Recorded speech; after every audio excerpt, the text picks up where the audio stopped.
আসসালামু আলাইকুম রহমতুল্লাহি ওয়া বারাকাতুহু। কেমন আছেন সবাই? আশা করি ভালো আছেন আলহামদুলিল্লাহ। আমিও আপনাদের দোয়ায় ভালো আছি আলহামদুলিল্লাহ। তো সবাইকে অগ্রিম ঈদের শুভেচ্ছা, ঈদ মুবারক জানিয়ে নতুন ভিডিও শুরু করছি ইনশাল্লাহ। আজকের এই ভিডিওতে জানাবো যে রাসূল সাল্লাল্লাহু আলাইহি ওয়াসাল্লাম ঈদ উল ফিতর এই দিনে 10টি সুন্নত, যেই প্রসিদ্ধ 10টি সুন্নত আছে, এটি কিভাবে আমরা পালন করব এবং অন্য ভাইদেরকে কিভাবে পালন করার উৎসাহ দিব, এই বিষয় নিয়ে আলোচনা করব যদি আল্লাহ তাআলা তৌফিক দান করে ইনশাল্লাহ। তো চলুন কথা না বাড়িয়ে মেন ভিডিওতে চলে যাওয়া যাক। তো রাসূল সাল্লাল্লাহু আলাইহি ওয়াসাল্লাম ঈদ উল ফিতরের দিন যেই 10টি সুন্নত পালন করেছেন, আসুন এক এক পয়েন্ট করে আমরা জেনে নিই।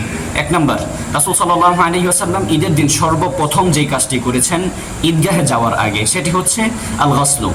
তিনি সর্বপ্রথম নিজেকে সুন্দর করে গোসল করিয়েছেন, নিজে গোসল করেছেন এবং নিজেকে সুন্দরভাবে পবিত্র করে নিয়েছেন। এটা হলো রাসূল সাল্লাল্লাহু আলাইহি ওয়াসাল্লাম ঈদ উল ফিতরের দিন 1 নম্বর সুন্নত।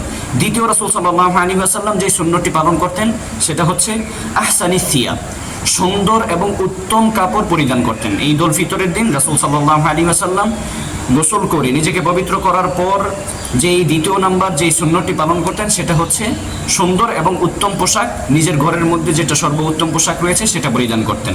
এটা হলো ঈদ উল ফিতরের দিন 2 নম্বর সুন্নত।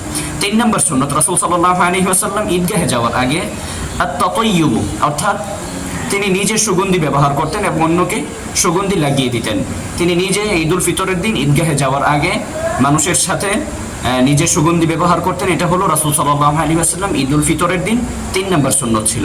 4 নম্বর সুন্নত, রাসূল সাল্লাল্লাহু আলাইহি ওয়াসাল্লাম 4 নম্বর যে সুন্নতটা পালন করতেন সেটা হলো আল আকলু ক্বাবলা সালাহ, অর্থাৎ ঈদগাহে যাওয়ার আগে, নামাজে যাওয়ার আগে তিনি কিছু খাওয়া দাওয়া করতেন। অর্থাৎ খাওয়া দাওয়া বলতে মিষ্টি জাতীয় কিছু হোক বা যে কোনো জাতীয় মিষ্টি জাতীয়, রাসূল সাল্লাল্লাহু আলাইহি ওয়াসাল্লাম ঈদের নামাজে যাওয়ার আগে এটা তিনি একটু মুখ মিষ্টি করে তারপরে ঈদের নামাজে যেতেন। এটা হলো রাসূল সাল্লাল্লাহু আলাইহি ওয়াসাল্লাম ঈদ উল ফিতরের দিন 4 নম্বর সুন্নত ছিল। তো 5 নম্বর, রাসূল সাল্লাল্লাহু আলাইহি ওয়াসাল্লাম যে সুন্নত পালন করতেন ঈদ উল ফিতরের দিন সেটা হচ্ছে রাসূল সাল্লাল্লাহু আলাইহি ওয়াসাল্লাম বলেছেন যে তোমরা খেজুর খাইবা অথবা মিষ্টি জাতীয় কিছু খাইবা, তো 3টা হোক কিংবা 5টা হোক কিংবা 7টা হোক, অর্থাৎ বেজোর যেন খেজুর যত, যদি কেউ খেজুর খায় তাহলে খেজুরটা যেন 3টা হয় কিংবা 5টা হয় কিংবা 7টা হয়, অর্থাৎ বেজোর রেখে যেন আমরা খেজুরটা খাইতে পারি। এই জন্য রাসূল সাল্লাল্লাহু আলাইহি ওয়াসাল্লাম 5 নম্বর এই সুন্নতটা ঈদ উল ফিতরের দিন তিনি এটা পালন করতেন। 6 নম্বর, রাসূল সাল্লাল্লাহু আলাইহি ওয়াসাল্লাম ঈদ উল ফিতরের দিন যে সুন্নতটা পালন করতেন সেটা হচ্ছে আত-তাকবীর, অর্থাৎ তাকবীর দিতে দিতে ঈদগাহের দিকে যাওয়া।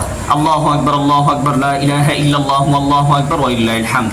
তো এই তাকবীরটা দিতে দিতে রাসূল সাল্লাল্লাহু আলাইহি ওয়াসাল্লাম ঈদগাহের দিকে যাইতেন এবং সবাইকে জোরে জোরে একটু উচ্চ স্বরে যেন সবাই শুনতে পারে, সবাই যেন সাথে সাথে দিতে পারে। এটা হলো রাসূল সাল্লাল্লাহু আলাইহি ওয়াসাল্লাম এর 6 নম্বর সুন্নত ছিল। 7 নম্বর, রাসূল সাল্লাল্লাহু আলাইহি ওয়াসাল্লাম যে সুন্নতটা পালন করতেন সেটা হচ্ছে আল খুরুজুল মুসাল্লাহ, অর্থাৎ খোলা মাঠে, যেখানে এলাকার মধ্যে অনেক ময়দান আছে, যেখানে খেলার মাঠ কিংবা খোলা ময়দান কিংবা ঈদগাহের ময়দান নামে এখন প্রসিদ্ধ হয়ে গিয়েছে। তো যেখানে খোলা ময়দান, রাসূল সাল্লাল্লাহু আলাইহি ওয়াসাল্লাম সেখানে নামাজ আদায় করতে বলেছেন এবং নিজেও পালন করেছেন। এটা হলো রাসূল সাল্লাল্লাহু আলাইহি ওয়াসাল্লাম এর 7 নম্বর সুন্নত ছিল। তো 8 নম্বর, রাসূল সাল্লাল্লাহু আলাইহি ওয়াসাল্লাম যে সুন্নতটা পালন করতেন সেটা হচ্ছে আল মাশিউ ইলাল মুসাল্লি, অর্থাৎ তিনি ঈদগাহে যাওয়ার সময় হেঁটে হেঁটে ঈদগাহে যাইতেন। যেমনইভাবে আমরা অনেকে আছি যে অনেকে যানবাহন কিংবা গাড়ি কিংবা অনেকে বর্তমানে এখন আমাদের জেনারেশন বাইক বের হয়েছে, তো অনেকে বাইক দিয়ে আমরা ঈদগাহের দিকে রওনা হই। তো রাসূল সাল্লাল্লাহু আলাইহি ওয়াসাল্লাম এই সুন্নতটার দিকে যদি আমরা খেয়াল করি তাহলে আমরা প্রতি কদমে কদমে সওয়াব পাইতেছি। তো রাসূলের সুন্নতটাও পালন হচ্ছে, সেটা হচ্ছে রাসূল সাল্লাল্লাহু আলাইহি ওয়াসাল্লাম আল মাশিউ ইলাল মুসাল্লি, অর্থাৎ রাসূল সাল্লাল্লাহু আলাইহি ওয়াসাল্লাম ঈদগাহে যাওয়ার সময় হেঁটে হেঁটে যাইতেন। এটা হলো রাসূল সাল্লাল্লাহু আলাইহি ওয়াসাল্লামের 8 নম্বর সুন্নত ছিল। 9 নম্বর যে সুন্নত সেটা হচ্ছে মুখালাফাতুত তারিক।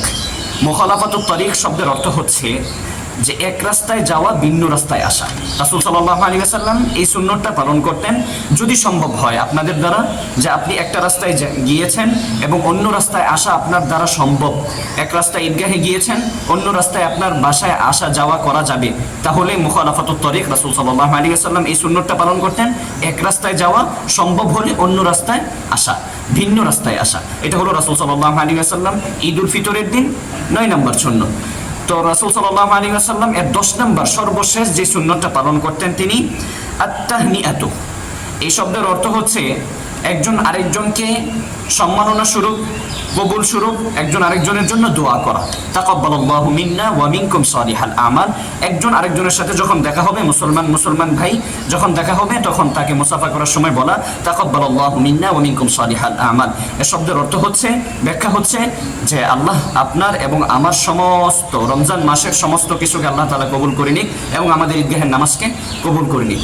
তো প্রিয় ভাই ও বোনেরা, আজকের এই ভিডিও রাসূল সাল্লাল্লাহু আলাইহি ওয়াসাল্লাম এর 10টি সুন্নত অনুযায়ী ছিল। এই ভিডিও দেখে যদি আপনারা সামান্য পরিমাণ উপকৃত হয়ে থাকেন, ইনশাআল্লাহ আরেকজন মুসলমান ভাইকে দেখার জন্য সুযোগ করে দিবেন এবং ভিডিওটা শেয়ার করে দিবেন। আজকের এই ভিডিওটা এখানেই সমাপ্ত করছি। আসসালামু আলাইকুম ওয়া রাহমাতুল্লাহ।